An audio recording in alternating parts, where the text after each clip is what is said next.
100 रोटी वाला ससुराल। सुनो जी, मुझे तो शीतल की बड़ी फिक्र रहती है। उसका ध्यान तो बस घर के बाहर दोस्तों के साथ घूमने फिरने में ही रहता है। उसे कुछ बोलो तो एक नहीं सुनती। मैं तो कहती हूँ इसकी जल्दी शादी वादी करवा दो, वरना लड़की हाथ से निकल जाएगी।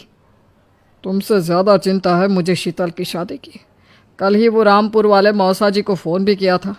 बता रहे थे एक लड़का है नज़र में। उनका अपना घर है और लड़का भी अच्छा है। अरे तो फिर बस बात चलाओ ना, एक बार देखे तो सही लड़का और घर बार कैसा है। कौन से लड़की की बात चल रही है यहाँ? तुम्हारी शादी की बात चल रही है बेटी। अब तुम्हारी शादी की उम्र हो रही है तो लड़का तो देखना पड़ेगा ना। उफ़ो, मुझे अभी नहीं करनी शादी वादी। ये तो मेरे खेलने कूदने के दिन है। बहुत खेल कूद ली तुम। अब घर के काम धाम सीखने की कोशिश करो, समझी? ससुराल जाकर हमारी नाक मत कटवा देना। सब्जी काटनी तो आती नहीं इसको, तो नाक ही कटवाएगी। अरे मैं इसे शादी तक अच्छे से सब सिखा दूंगी। आप तो बस उस लड़के से इसकी शादी के बाद चलवाओ। कुछ दिनों बाद कुणाल और उसकी माँ शीतल को देखने घर आते हैं। कुणाल दिखने में बड़ा ही स्मार्ट होता है। शीतल तो उसे देखती ही रह जाती है। देखो जी, हमारी कोई डिमांड तो है नहीं, बस हम चाहते हैं कि लड़की घरेलू हो, घर के सारे कामकाज संभाल ले। अब आपके परिवार में तो बस 3 ही लोग हैं, पर हमारा तो खूब भरा पूरा परिवार है। बाकी हमें लड़की के घूमने फिरने दोस्तों से मिलने से कोई दिक्कत नहीं है। घर का काम करने के बाद जो चाहे सो करे। अरे वाह, ये तो इतने बढ़िया लोग हैं। लड़का भी इतना स्मार्ट है और ऊपर से इन्हें मेरे घूमने फिरने से भी कोई दिक्कत नहीं है। हे भगवान, तूने तो बिना मांगे ही मुझे सब दे दिया। बताओ जी, और क्या चाहिए हमें? हमारी तरफ से तो रिश्ता पक्का है जी। बस फिर तो हंसी खुशी शीतल और कुणाल की शादी हो जाती है। शीतल मन ही मन बड़ी खुश होती है और उसी खुशी के साथ वो अपने ससुराल में कदम रखती है। आओ बहू, तुम्हारा अपने ससुराल में स्वागत है। ये मिलो अपने परिवार से। ये तुम्हारे ससुर जी, तुम्हारी ननद सुनीता और गीता, सुनीता के पति राजेश और उनके 2 बच्चे राजू और चिंटू।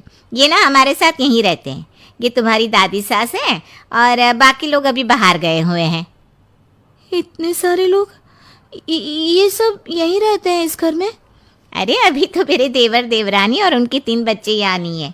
उसके मायके में भी शादी थी ना, तो बस वहीं गई है। कल तक आ जाएंगे।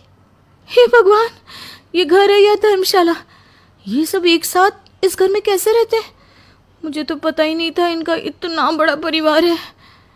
अब समझी कि कोई डिमांड क्यों नहीं की इन्होंने।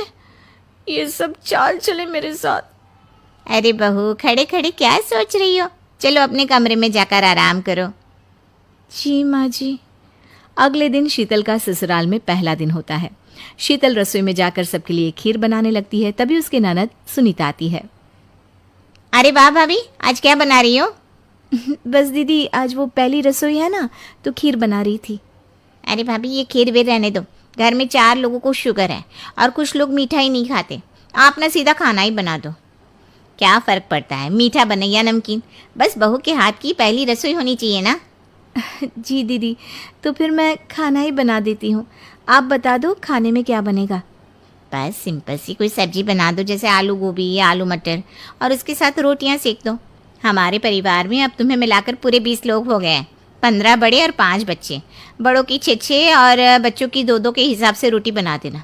चलो मैं चलती हूँ, सब देख लेना। हाँ, बड़ों की 6 रोटी मतलब कि 15 लोगों की 90 रोटियाँ, और बच्चों की 2 रोटी मतलब 5 बच्चों की 10 रोटियाँ। 90 और 10 मतलब कुल मिलाकर 100 रोटियाँ। हाय, मैं तो मर गई। 100 रोटी अकेले कैसे बनाऊंगी? माँ, ये तुमने मेरी शादी कहाँ कर दी? शादी से पहले तो मैंने कभी 4 रोटी से ज़्यादा नहीं बनाई। शीतल एक बड़ी सी परात में 100 लोगों के हिसाब से आटा निकालती है और उसे गूंथना शुरू करती है। आटा गूंथते गूंथते शीतल के पसीने छूट जाते हैं। उसके बाद बारी आती है रोटी बनाने की। शीतल एक एक करके रोटी बनाना शुरू करती है और 10 रोटी बनाते ही अपनी कमर पकड़ लेती है। हाय, मैं मर गई। मेरी कमर टूट गई खड़े खड़े, और ऊपर से इतनी गर्मी। मैं 100 रोटियां कैसे बनाऊंगी? अरे भाभी, सब बाहर रोटियों का इंतजार कर रहे हैं। ज़रा जल्दी जल्दी रोटी सेक दो। सब